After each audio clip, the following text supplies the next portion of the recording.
By now, everyone knows that Scarlett Johansson sued Disney for not following through with contractual rules and releasing Black Widow on the Disney Plus streaming service around the same time as the movie's theatrical release, which resulted in stilted box office numbers. But what you may not know is that she wasn't the only one upset about it. Marvel studio boss Kevin Feige was reportedly extremely pissed at the Disney Plus release of the movie and the subsequent lawsuit that followed. Here's all you need to know about it. So, what happened? Last year, on July 29th, Scarlett Johansson filed a very surprising lawsuit against Disney, which resulted in a short but stifling legal battle between the two. The lawsuit concerned the movie Johansson starred as the protagonist. The Black Widow movie had been a long time coming, about 10 years one could say. But why Disney? Well, Black Widow is the creative property of Marvel Studios, which in turn is owned by Disney. So any movie that's a part of the MCU also effectively belongs to Disney. Scarlett Johansson has been employed at Marvel Studios since 2008, where she plays the part of the Black Widow, a Russian spy that's become a part of the Avengers. The Black Widow movie was to be an appropriate send-off to her character, since Natasha Romanoff died saving the world in Avengers Endgame. When the COVID-19 pandemic hit the world in late 2019, the entire world, for the most part, had effectively shut down. This meant that theaters were closed off and movie shootings were halted for a good while. All the content that a person had access to was on streaming services and television. So many of the Hollywood movies that were originally intended for the theaters went straight to streaming services instead. So why is that a bad thing? If you've been a part of the internet for a while, you may be aware of what piracy is. The point is that a streaming service release makes it easier for a piece of content to be pirated across the internet illegally. This means that many people can just watch the movie without having to pay for it. Big-name actors like Scarlett Johansson, for example, rely on the box office success of their movies to get paid adequately according to their contracts. Before the pandemic hit, there was at least a 30 to 40 day gap between the theatrical and streaming releases, which allowed a movie the chance to perform at the box office at least. But since theaters at the time worked at half capacity, the model couldn't exactly work well at that point. Not to mention, MCU movies play globally, and at the time, some countries wouldn't have theaters open at all. Other streaming platforms like Warner Brothers tried to alter their model by releasing theatrically and on their streaming service on the same day. But that naturally pissed a lot of people off that had worked really hard on the movies and were expecting the kind of success that comes with theater releases, only to be saddled with a streaming service release. Christopher Nolan, in fact, who had worked with Warner Brothers since 2002, even went ahead and talked about his disappointment publicly. He said that some of the industry's biggest filmmakers and most important movie stars went to bed the night before thinking they were working for the greatest movie studio, and then woke up to find out they were working for one of the worst streaming services. An admittedly harsh claim to make. Next, Nolan wasn't the only one upset. This brings us to Kevin Feige, president of Marvel Studios, who was reportedly not happy with Disney either. For context, Black Widow wasn't the only Disney movie that had tried to merge these releases together. In fact, Disney had tried to adopt the same model as Warner Brothers with different releases in the same year, each with varying levels of success, but none that would hope to compete with the kind that a theatrical release brings. Movies like Cruella, Raya the Last Dragon, and Jungle Cruise all suffered the same fate as Black Widow at the hands of Disney executives. According to a report released a day after Johansson's lawsuit was made public, Feige was just as unhappy with Disney's decision. According to a report by Matthew Bellany, an editor from The Hollywood Reporter, Feige may be a company man, but not exactly prone to corporate showdowns or shouting matches. But even he seemed to be angry and embarrassed with Disney's final decision. In his newsletter, Bellany claimed that Feige lobbied Disney against the day and date plan for Black Widow, preferring the big screen exclusivity and not wanting to upset his talent, which in this case would presumably be Johansson amongst others. Apparently, when everything went wrong, the film started doing badly at the box office, and Scarlett Johansson's anger showed up in the form of a threat of litigation. Kevin Feige wanted Disney to be the one to make it right with her. Disney, however, refused to comment on the quote or Feige. Now, let's talk about the lawsuit. The lawsuit filed by Scarlett Johansson's legal team states that the hybrid release strategy for Black Widow, Johansson's first and possibly last standalone MCU movie, breached the terms of her contract. More than that, though, the lawsuit also claimed that by doing so, Disney had profited off the movie unfairly. According to her, the move let Disney boost its streaming service subscriptions, all while saving on box office bonuses that Johansson is rightfully due. The lawsuit claimed that the breach allowed Disney to prevent Johansson from realizing the full benefit of her bargain with Marvel. She alleged that the decision also robbed her of a full $50 million in box office bonuses, and since the release was the reason for the box office failure, her bonuses that were reliant on the film's theatrical profits also suffered negatively. Next, Disney's response. If people were shocked at Johansson's lawsuit, they were even more shocked at Disney's response to the lawsuit. It was cold, unfeeling, and brought Johansson's morals into question. It claimed that there was no merit whatsoever to this filing. It went on to say that the lawsuit was especially sad and distressing in its callous disregard for the horrific and prolonged global effects of the COVID-19 pandemic. It declined ever breaching the contract and argued that the release of Black Widow on Disney Plus with Premiere Access had significantly enhanced her ability to earn additional compensation on top of the $20 million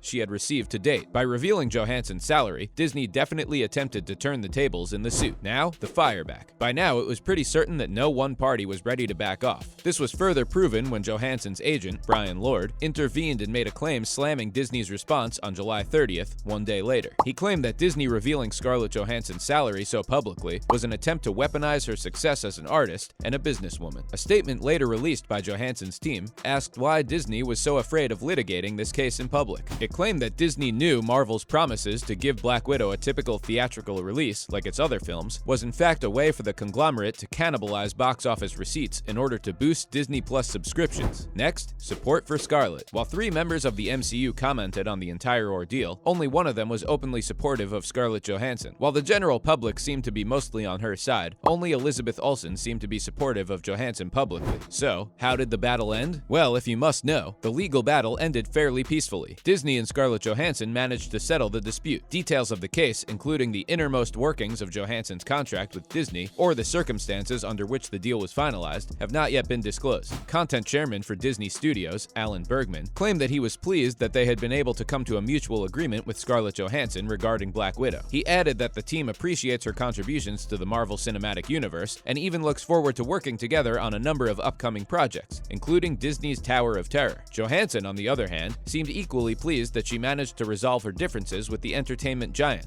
She also claimed that she looked forward to further collaborations. Her statement said that she was incredibly proud of the work they've done together over the years, and that she greatly enjoyed her creative relationship with the team. Next, the movie stats. Regardless, the movie managed to make more than $378 million in worldwide box office receipts, according to film tracking service Box Office Mojo, and it has also generated about $60 million through streaming purchases in its first 20 days of release. The movie debuted in theaters worldwide on July 9th, and on the streaming services as well. It grossed a total of $218 million in its first week only, but then suddenly the box office receipts fell sharply. And that's all for today. What do you think of the entire lawsuit, and more specifically, Kevin Feige's reaction? Let us know in the comments down below. If you enjoyed watching today, please be sure to leave a like and share the video. Subscribe to the channel and turn on notifications by pressing the bell icon to get notified every time we post a new video. And we will see you next time. Thanks for watching.